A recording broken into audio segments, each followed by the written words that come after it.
여성이 나이가 들면서 난소가 노화되어서 기능이 떨어지게 되면 배란 및 여성 호르몬이 생산이 더 이상 이루어지지가 않습니다. 이때 나타날 수 있는 것이 바로 폐경인데요. 이 폐경이라고 하는 것은 1년간 보통 생리가 없을 때 폐경이라고 진단을 합니다. 하지만 금방 금세 또 이 폐경이 되는 것은 아니죠.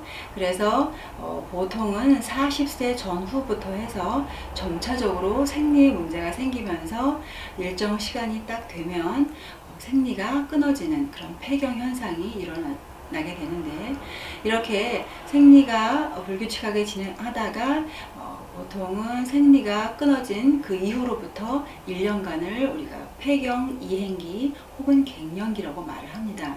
보통은 이것이 4년에서 한 7년 정도라고 보시면 되겠고요. 개인적인 차가 있는데, 보통 남성들은 갱년기를 심하게 앓거나 하지는 않습니다. 물론 개인차가 있기 때문에 남성분들도 갱년기를 심하게 앓고 계신 분이 있지만, 주로 대부분의 경우에는 여성한테서 이 갱년기 증상이 심한 편이죠. 그 이유는 남성 호르몬인 그 호르몬의 변화 그 양상이 여성 호르몬의 변화 수치보다 훨씬 더 낮기 때문에 그렇습니다.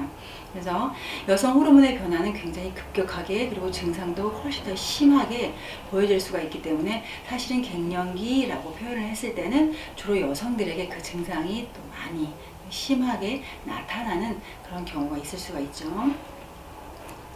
보통은 이 갱년기의 증상을 보시게 되면 첫 번째로는 당연히 여성 호르몬인 에스트로겐의 분비 저하, 분비 감소, 이런 증상이 나타날 수가 있는데, 주로 당연히 생리가 문제가 올 수가 있고요. 그 다음에 안면 홍조, 얼굴이 빨갛게 달아오르고 식은땀이 하루에도 몇 차례씩 올라오는 그런 상태를 우리가 이제 주로 이제 갱년기 증상이라고 말을 하는데, 이것은 여성 호르몬의 감소에 의한 그런 하나의 반응이라고 보시면 되겠습니다. 그래서 우리나라 여성들의 한 50% 정도는 안면 홍조 혹은 또 이런 발한, 이런 증상을 당연히 호소한다고 보고 있고요. 약 20% 정도에서 굉장히 심하게, 이 사람이 심하게 증상이 나타날 때는 어떤 정신적인 부분, 굉장히 심한 우울감 내지는 어떤 기억력 장애, 이런 것을 동반하실 수도 있고요. 어떤 경우에는 밤에 증상이 심하신 경우는 심한 불면증으로 이어지는 케이스도 종종 있습니다. 그래서 이 폐경 이행기로 가는 이 증상 중간에는 이렇게 에스트로겐의 그런 호르몬 분비 저하에 의한 안면 홍조, 발한, 그리고 또 폐경, 이 생리가 점차로 문제가 오는 이런 증상을 호소하게 되게 있고요. 그 다음에 폐경 이후에는 또 여러가지 증상이 보여질 수가 있는데, 우리가 봤을 때 폐경 이후에는 환자분들이 어떤 증상을 많이 호소하냐면 자꾸 아프다고 합니다. 그래서 피부도 굉장히 건조하고 통증이 오는 피부 및 관절로 증상이 보통 보여질 수가 있고요. 그 다음에 이제 비뇨 생식기계 계통으로 인해서 문제가 올 수가 있는데, 평소에는 그렇게 자주 오지 않던 질염, 방광염, 아니면은 또 여러 가지 그 성교통도 있을 수가 있고요. 당연히 음액 부족으로 인한 성교통, 이런 증상이 많이 수반이 될 수가 있습니다. 그리고 증상이 심한 경우에는 정신적인 불안감 내지는 어떤 불면증, 또 어떤 우울증, 기억력 장애 등의 정신신경과적인 문제를 동반하실 수가 있습니다. 그래서 사실은 이 갱년기 이 증상을 심하게 앓고 계시는 분들은 정말 일상생활이 힘들 정도로 무척 힘든 나날을 보내고 계신데요.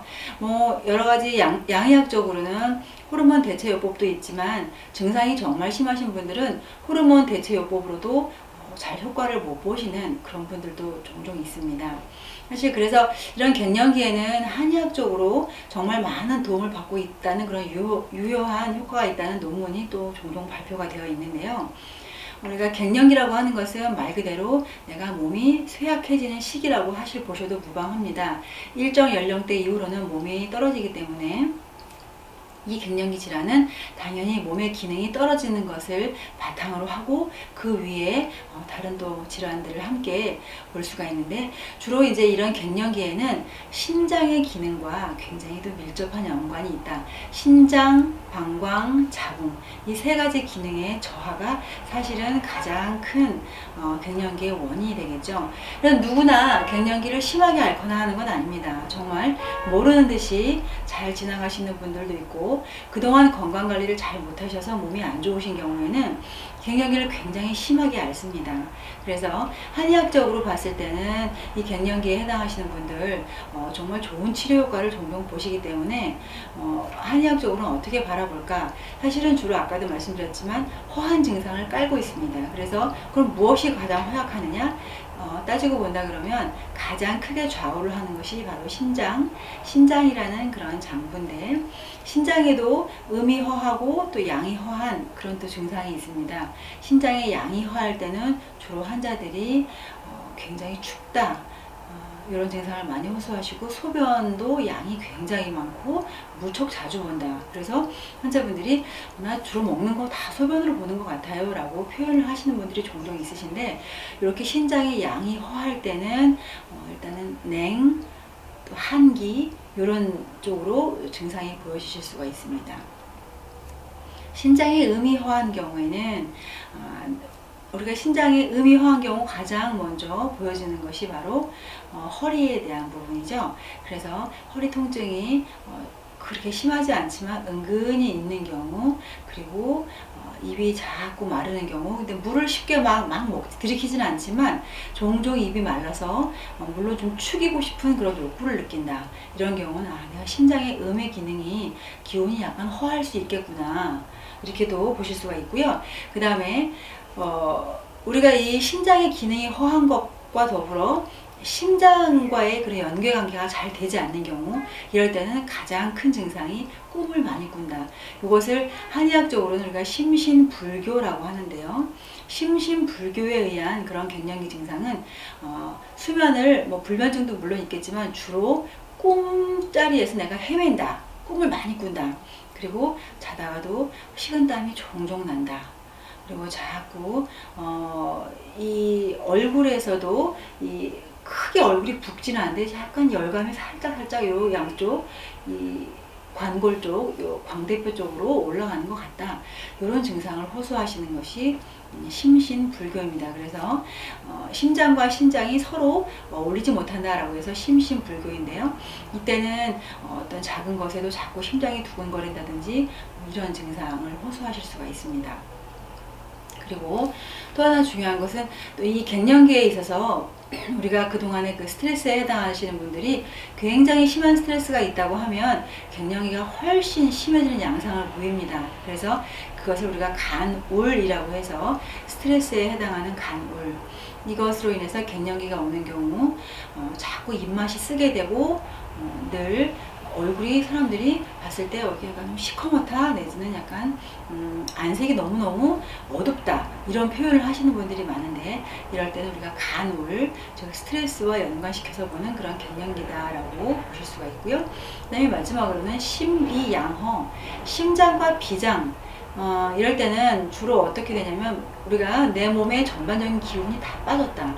그래서 신장의 기능이 빠지신 분들은 어디를 돌아다니면서 막 피곤하다 이런 증상을 뚜렷이 호소하지는 않지만, 심장과 비장 기능이 떨어지신 분들은 조금만 이렇게 다니셔도 몸이 많이 피로하고 안 좋다, 이렇게 호소를 하실 수가 있고요. 가장 또 특징적인 것이 깜빡깜빡, 너무너무 기억력 장애가 심하다, 단기 기억력 장애가 심해서 내가 정말 치매가 아닌가, 이렇게 걱정을 하시는 분들이 신비양허에 해당을 하는데, 얼굴 색깔이 약간 좀 창백하고, 그리고 몸이 많이 피로하고 조금만 움직여도 기운이 다 빠지는 것 같다, 그리고 정말 뭘 해도 힘이 없는 것 같다, 이런 피로감 내지는 창백함, 이런 것을 주로 동반하는 경우가 우리가 신비양허에 해당하는 증상인데요.